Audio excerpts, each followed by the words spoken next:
رات محترم حضور مرشد کریم کے چند اشعار عرض کر رہا تھا کہ اتباع شریعت کی تعلیم بھی حضور فرماتے ہیں آپ کے عرس میں یہ غلام آپ کا، آپ کے عرس میں یہ غلام آپ کا، آیا ہے اس کو مل جائے جام آپ کا، آیا ہے اس کو مل جائے جام آپ کا، اور ساری دنیا میں پھیلائے مسلک تیرا، ساری دنیا میں پھیلائے مسلک تیرا،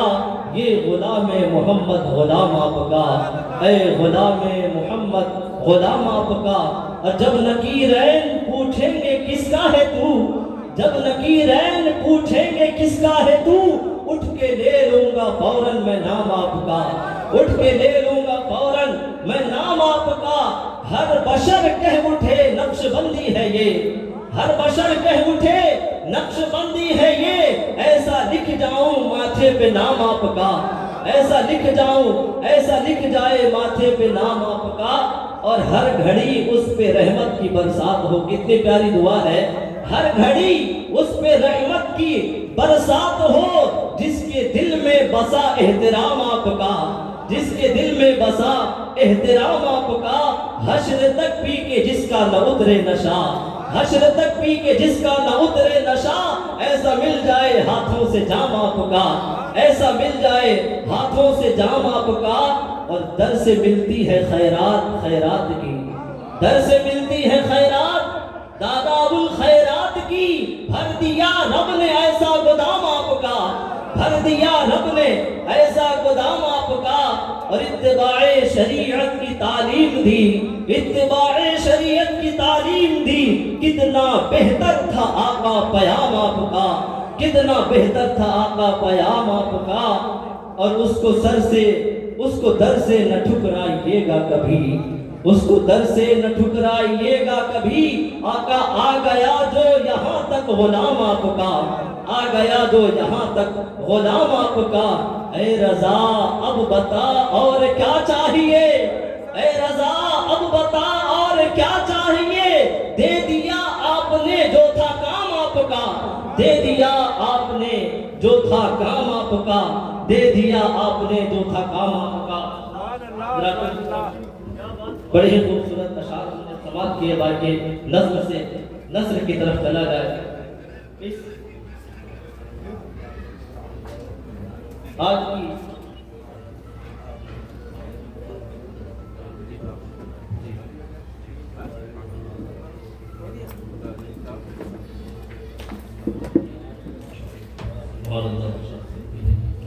رات محترم، آئیے بلا کسی تاخیر استاذ گرامی قدر حضرت علامہ حبیب اللہ صاحب قبلہ مصباحی ازہری استاذ الجامعۃ الاشرفیہ مبارک پور کی بارگاہ میں بڑے ہی ادب اور احترام کے ساتھ گزارش کرتا ہوں کہ حضور تشریف لائیں اور اپنے خوبصورت انداز میں، جو کہ آپ کا مخصوص انداز ہے کہ آپ جب خطاب کرتے ہیں تو اولی ترجیح قرآن کریم کی آیات کو دیتے ہیں، آپ کے گفتگو قرآن مجید کی آیات بینات اور دلائل و براہین سے مزین ہوا کرتی ہے۔ حضرات محترم، ہر شخص کے لیے، ہر شخص کے دل میں دھیرے دھیرے آہستہ آہستہ باتیں اترتی جاتی ہے۔ قرآن کریم کہ وہ باریکیاں جہاں تک لوگوں کی عام طور پر سمجھ اور لوگوں کی سمجھ نہیں پہنچ، لوگ سمجھ نہیں پاتے، جہاں تک لوگ سوچ نہیں سکتے، وہ باریکیاں بیان فرماتے ہیں۔ حضرات محترم،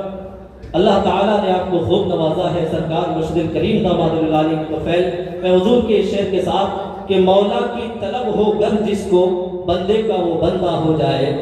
مولا کی طلب ہو گر جس کو، بندے کا وہ بندہ ہو جائے، پہلے وہ تماشا دیکھے اور پھر خود ہی تماشا ہو جائے۔ مولا کی طلب ہو کر جس کو، بندے کا وہ بندہ ہو جائے، پہلے وہ تماشا دیکھے اور پھر خود ہی تماشا ہو جائے، اور خود کو بھی بھلا بیٹھے اے رضا، خود کو بھی بھلا بیٹھے اے رضا، ایسا ہو خیال جانا کہ آئینہ میں گر وہ منہ دیکھے تو یار کا نقشہ ہو جائے، آئینہ میں گر وہ منہ دیکھے تو یار کا نقشہ ہو جائے۔ میں بڑی ادب اور احترام کے ساتھ استاد گرامی قدر حضرت علامہ حبیب اللہ صاحب قبلہ ازہری استاد الجامعہ الاشرفیہ مبارک پور کی بارگاہ میں عریضہ محبت پیش کرتا ہوں کہ حضور تشریف لائیں اور اپنے خطاب نایاب سے سامعین کے قلوب کو منور مددہ فرمائیں۔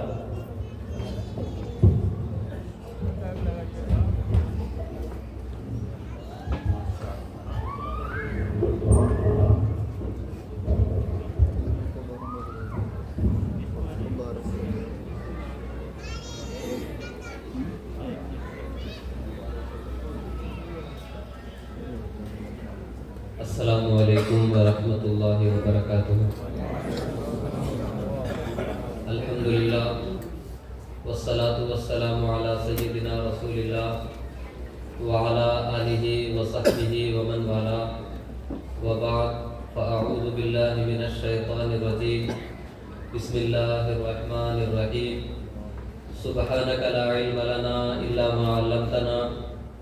انک انت العلیم الحکیم۔ قال اللہ تعالی اکراما لحبیبہ ونبیہ ان اللہ وملائکتہ یصلون علی النبی یا ایہا الذین آمنوا صلوا علیہ وسلموا تسلیما۔ اللہم صل علی سیدنا مولانا محمد وآلہ وبارک وسلم۔ صلاۃ و سلام علیک یا رسول اللہ صلی اللہ تعالی علیہ وسلم۔ عزیزان گرامی، اس وقت ہم اور آپ عارف باللہ قطب زمانہ شیخ المشائخ حضرت سیدنا غلام محمد نقشبندی مجددی رضی اللہ تعالیٰ عنہ کے سالانہ عرس کی تقریب میں حاضر ہیں۔ ہم حضرت کے فیوز و برکات سے مستفیض ہو رہے ہیں اور حضرت قبلہ پیر طریقت کے دیدار سے بھی مشرف ہو رہے ہیں۔ یہ بڑی مبارک اور بابرکت محفل ہے۔ انشاءاللہ اس محفل میں شرکت کی برکتیں آپ حضرات اپنی زندگی میں محسوس کریں گے۔ حضرت شیخ المشائخ علیہ رحمت و رضوان کے بارے میں لکھنے والوں نے لکھا ہے، تذکرہ نگاروں نے لکھا ہے کہ آپ بڑے خوبصورت تھے، بڑے وجیح تھے، بڑے بارونق تھے اور بڑے باروق تھے۔ خود حضرت نے بھی بیان فرمایا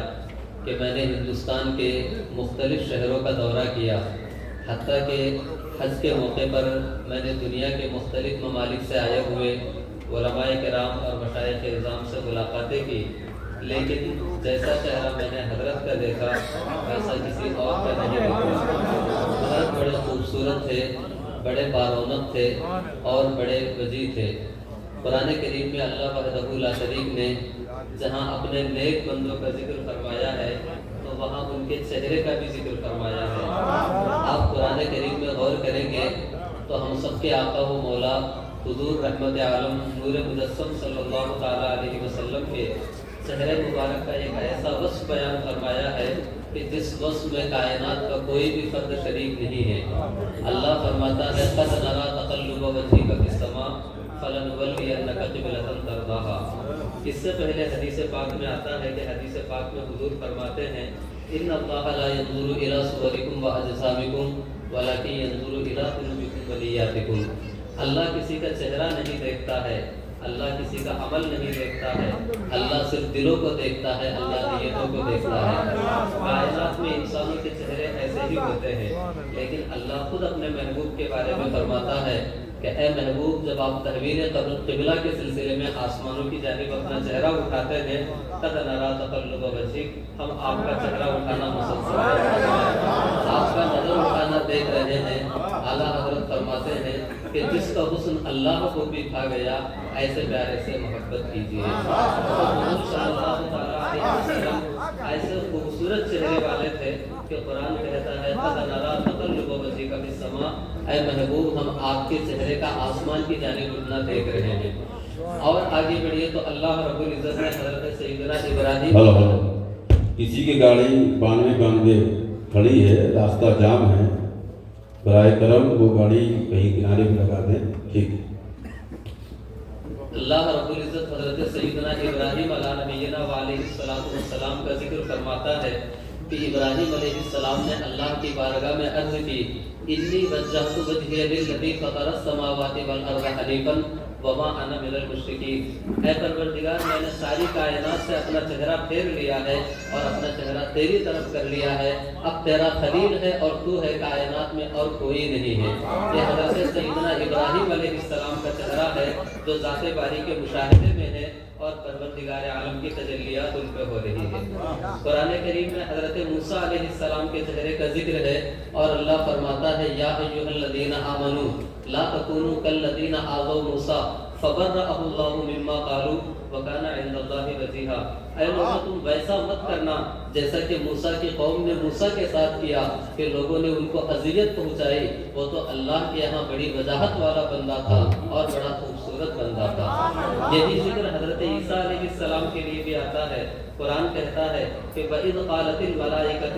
يَا مَرْيَمُ إِنَّ اللَّهَ يُبَشِّرُكَ بِكَلِمَةٍ مِّنْهُ المسیح عیسی ابن مریم وجیہا فی الدنیا والآخرہ ومن المقربین، کہ اے مریم تجھے ملائکہ بشارت دیتے ہیں اس بات کی کہ اللہ تمہارے گود میں ایک ایسے بچے کو رکھنے والا ہے جس کا نام کلمۃ اللہ ہے، جس کا نام مسیح ہے، جو عیسیٰ ابن مریم ہے، اور قرآن کہتا ہے وجیہا فی الدنیا، کہ دنیا میں بھی وجاہت والا ہے اور آخرت میں بھی وجاہت والا ہے۔ اور آگے بڑھیے تو حضرت یوسف علیہ السلام کے چہرے کا قرآن میں ذکر ہے کہ جب حضرت یوسف علیہ السلام کو لوگوں نے دیکھا تو ان لوگوں نے کہا کہ ما ھذا بشرا ان ھذا الا ملک کریم، یہ تو کوئی بشر نہیں ہو سکتا، یہ تو فرشتہ ہے، یہ تو اتنا خوبصورت بندہ ہے۔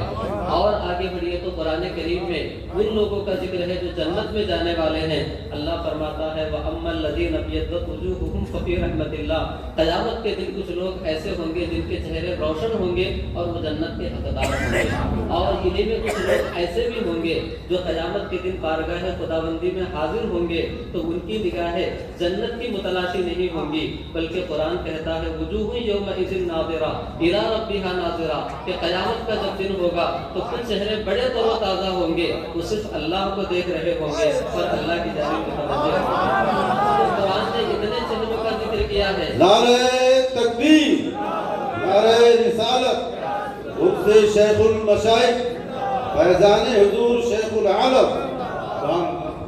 قرآن نے اتنے چہروں کا ذکر کیا۔ حضور کے چہرے کے بارے میں فرمایا کہ یہ تجلیات ربانیہ کا مرکز ہے۔ حضرت ابراہیم علیہ السلام کے بارے میں فرمایا کہ یہ خدا کی جانب متوجہ چہرہ ہے۔ حضرت عیسیٰ اور حضرت موسیٰ کے بارے میں فرمایا کہ یہ وجیہا فی الدنیا والآخرہ ہے۔ حضرت یوسف کے بارے میں فرمایا کہ ما ھذا بشرا ان ھذا الا ملک کریم، دیکھنے والے اس طریقے پہ کہا کرتے ہیں۔ جنتیوں کے لیے فرمایا کہ ان کے چہرے روشن ہوتے ہیں جو دیدار الہی کے مشتاق ہوتے ہیں۔ ان کے بارے میں فرمایا کہ وجوہ یومئذ ناظرہ۔ صحابہ کے بارے میں فرمایا سیماہم فی وجوہہم من اثر السجود، کہ ان کے چہروں کے اوپر نور الہی چمکتا ہوگا اور نور الہی سے ان کے چہرے روشن ہوں گے۔ آخر کیا وجہ ہے کہ بندوں کے چہرے اتنے روشن ہو جاتے ہیں؟ امام راضی رحمۃ اللہ علیہ اس کی وجہ بیان فرماتے ہیں کہ بندوں کے چہرے صرف اس بنیاد پہ روشن ہوتے ہیں کہ دنیا کا ایک نظام ہے جو تاریکی میں رہتا ہے وہ تاریک رہتا ہے، جو روشنی میں آ جاتا ہے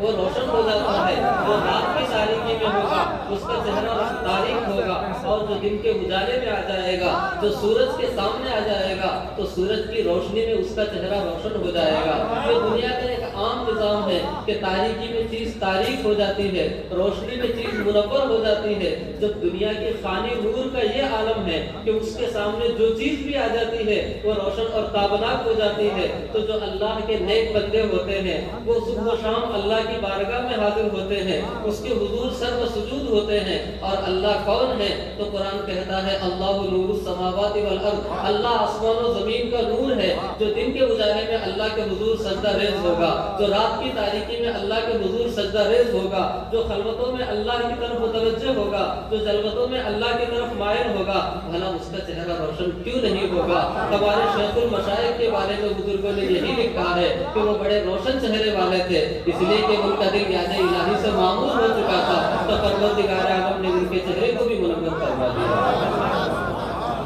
یہ حضرت کے ایک وصف کی بات ہے کہ حضرت کا چہرہ اس قدر روشن ہوا کرتا تھا۔ اس کے آگے بڑھیے تو کتابوں میں یہ لکھا ہے کہ حضرت جب مریدین کی تربیت فرمایا کرتے تھے، مریدوں کو نصیحت فرمایا کرتے تھے، ان کو واعظ فرمایا کرتے تھے، تو اس کا انداز ایسا ہوتا تھا کہ اگر کوئی غلطی کرنے والا ہوتا تو اس کو نہیں ٹوکتے کہ تم اس طریقے سے کر رہے ہو، تمہیں اس عمل سے باز آ جانا چاہیے، بلکہ جب ان کے سامنے کوئی غلطی کرنے والا غلطی کر بیٹھتا، کسی سے لغزش ہو جاتی، کسی سے خطا صادر ہو جاتی، تو آپ اس کو ایک عمومی انداز میں بیان فرماتے کہ یہ کام غلط ہے، اس طرح کرنے کے نقصانات یہ ہوتے ہیں، اس انداز سے آپ لوگوں کو واعظ و نصیحت فرماتے تھے کہ جس سے واعظ و نصیحت کا کام بھی ہو جاتا اور سامنے والے کی دل آزاری بھی نہیں ہوا کرتی۔ آپ قرآن کریم کی طرف رجوع کریں تو قرآن جو نصیحت کا طریقہ بیان فرماتا ہے، جو دعوت و تبلیغ کا طریقہ بیان فرماتا ہے، وہ بھی یہی ہے کہ ادعو الی سبیل ربک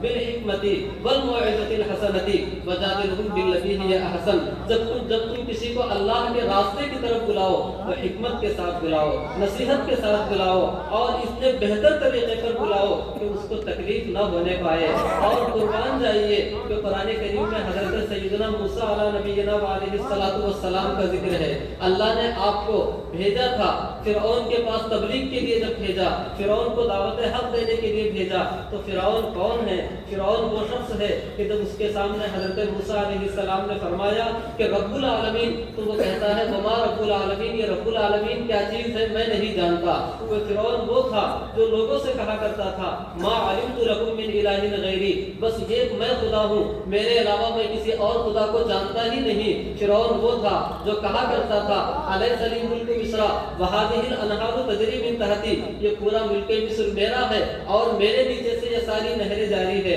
فرعون وہ تھا جو کہا کرتا تھا انا ربکم الاعلی، اے لوگوں میں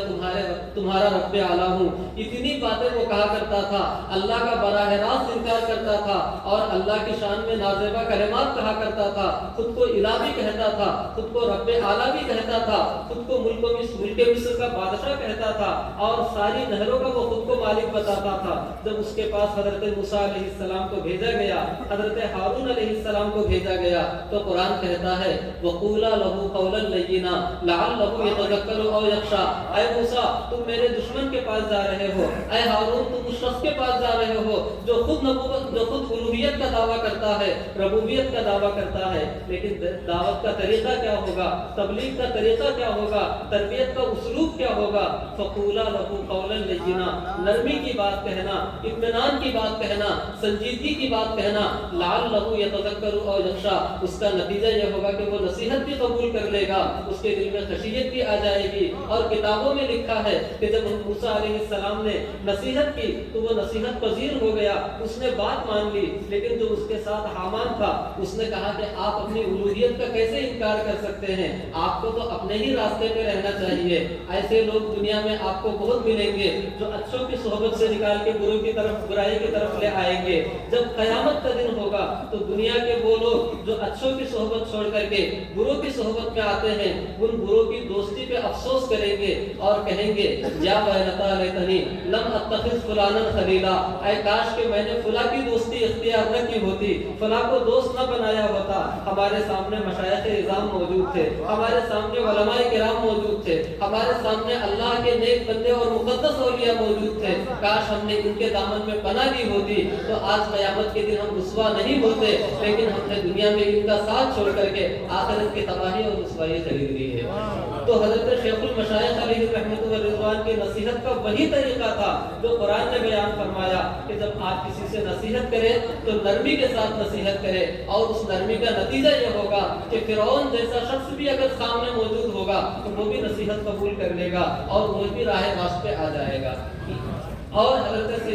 شیخ المشائخ علیہ رحمۃ اللہ رضوان کے بارے میں لوگوں نے کتابوں میں یہ بھی لکھا ہے کہ آپ نمازوں کے پابند تھے، تہجد کے پابند تھے، وضو کے پابند تھے، اور فرائض و واجبات کے پابند تھے، اور شریعت مطہرہ کے پابند تھے۔ تہجد کے بارے میں بطور خاص ذکر کیا کہ جب رات ہو جاتی اس کے بعد سارے لوگ سو جاتے، آپ بیدار ہوتے اور تہجد کی نماز ادا فرماتے اور صبح آنے تک مراقبہ کرتے رہتے، اللہ کے ذکر و فکر میں مشغول رہا کرتے تھے۔ قرآن کریم میں دیکھیں کہ اللہ رب العزت نے جہاں اپنے نیک بندوں کا ذکر کیا ہے تو وہاں پہ اس بات کا ذکر کیا ہے کہ ان المتقین فی جنات و نعیم فی جنات و عیون آخذین ما آتاہم ربہم انہم کانوا قبل ذلک محسنین کانوا قلیلا من اللیل ما یہجعون وبالاسحار هم یستغفرون، کہ اللہ کے نیک بندے وہ ہوتے ہیں جو رات کو بیدار ہوتے ہیں تو سجدہ ریز ہو جاتے ہیں، کانوا قلیلا من اللیل ما یہجعون، سارے لوگ رات کو سو کر کے گزارتے ہیں،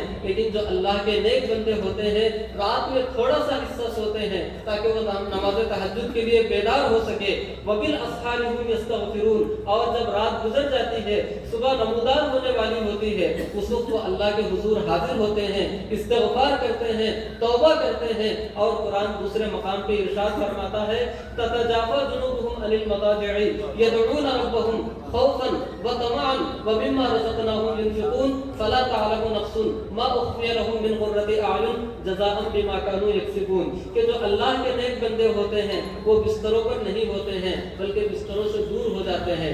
کبھی ایسا بھی ہوتا ہے کہ ہم رات کو بیدار ہوتے ہیں اور دل میں یہ خواہش ہوتی ہے کہ ابھی صبح ہونے میں بہت لمبا وقت ہے، ہم بستر پہ لیٹے لیٹے ہی استغفار کر لیں گے، ہم سوتے سوتے تسبیح پڑھ لیں گے، ہم سوتے سوتے تسبیح پڑھتے پڑھتے اور اس طریقے سے صبح کا انتظار کر لیں گے، لیکن یہ چیز ہوتی نہیں ہے۔ جو اللہ کے نیک بندے ہوتے ہیں وہ فوراً بستر سے الگ ہوتے ہیں، وضو خانے پہ پہنچتے ہیں، وضو کرتے ہیں، مصلی پہ پہنچتے ہیں، یہی اللہ کے نیک بندوں کی شان ہوتی ہے۔ قرآن یہی کہتا ہے تتجافى جنوبهم عن المضاجع، ان کے پہلو بستروں سے جدا ہوتے ہیں اور ان کی پیشانیاں مصلوں پہ ہوا کرتی ہیں۔ اس کے بعد یدعون ربهم، اپنے رب سے دعا کرتے ہیں۔ کیسے دعا کرتے ہیں؟ خوفاً، خوف زدہ ہو کے دعا کرتے ہیں، وطمعاً، اور اللہ سے رحمتوں کی امید لگا کے دعا کرتے ہیں۔ اس کا نتیجہ کیا ہوتا ہے؟ لوگ یہ سمجھتے ہیں کہ رات کو ان کی نیند پوری نہیں ہوئی تو دن میں ان کا دماغ خراب ہو گیا ہوگا، رات کو ان کی نیند پوری نہیں ہوئی تو لوگوں ان کے اندر جو ہے ایک ایسی بدمزاجی پیدا ہو گئی ہوگی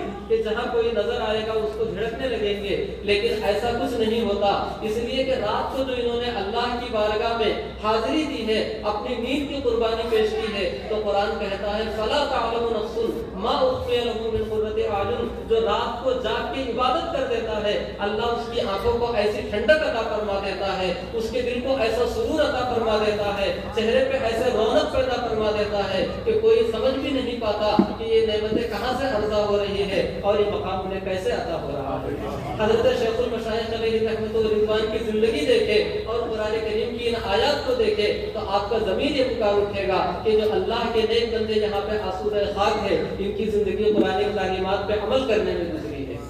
اور حضرت شیخ المشائخ علیہ رحمۃ الرضوان کے جہاں اور بھی بہت سارے کمالات آپ نے کتابوں میں پڑھے، وہاں پر آپ نے یہ بھی پڑھا ہوگا کہ بہت سارے علاقے ایسے ہیں جہاں پہ حضرت تشریف لے گئے، وہاں پہ تبلیغ کی، لوگوں کو دین کی طرف بلایا، یہاں تک لکھا ہے حضرت مفتی آفاق علیہ رحمۃ الرضوان نے اور دیگر حضرات نے،